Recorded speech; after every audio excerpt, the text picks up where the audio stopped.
السلام عليكم ورحمة الله تعالى وبركاته. أعزائي المشاهدين، إن شاء الله كامل تكونوا بخير وألف خير.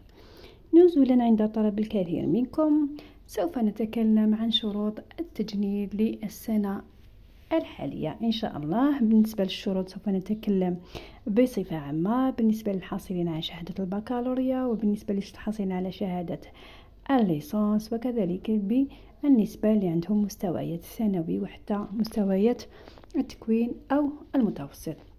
إذن التجنيد أولا بالنسبة للحاصلين على شهادة البكالوريا للسنة الجارية يجندون على شكل ضباط عاملون، يعني التجنيد يكون مباشرة. بالنسبة للشروط، أولا الجنسية الجزائرية، ثانيا السن يكون من 18 إلى 21 سنة على الأكثر بتاريخ 31 ديسمبر 2023.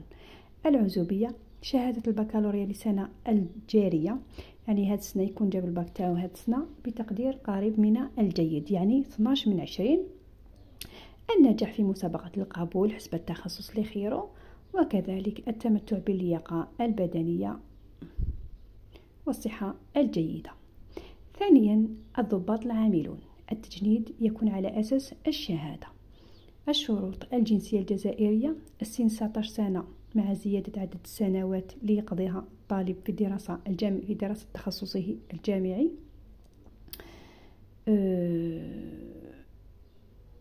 يعني ما يفوتش يحسبوه له من 31 ديسمبر 2023. العزوبية، النجاح في مسابقة القبول، وكذلك التمتع باللياقة البدنية الجيدة. قائمة التخصصات، طبعا هناك مجموعة من التخصصات مطلوبة للتجنيد، ماشي أي تخصص تقرأ في الجامعة غادي تتجند به. كاين مجموعة من التخصصات رايحين تلقاوهم في الموقع الرسمي لوزارة الدفاع الوطني preinscription.mdn.dz.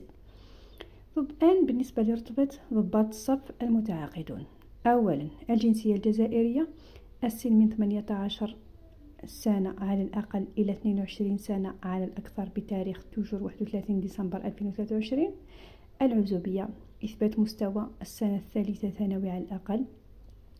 تعطى الأولوية للحاصلين على شهادة البكالوريا، النجاح في مسابقة القبول، والتمتع باللياقة. الآن بالنسبة لرتبة رجال الصف المتعاقدون، التجنيد يكون بشرط الجنسية الجزائرية، السن من 18 سنة على الأقل إلى 22 سنة على الأقل على الأكثر بتاريخ 31 ديسمبر 2023. العزوبية، التمتع باللياقة البدنية الجيدة.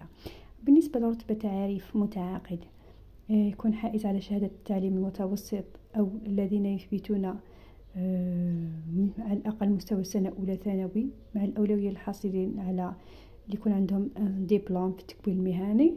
جندي متعاقد من بين الذين يثبتون مستوى السنة الأولى متوسط على الأقل، توجر كذلك مع الأولوية للحاصلين على دبلوم في التكوين المهني.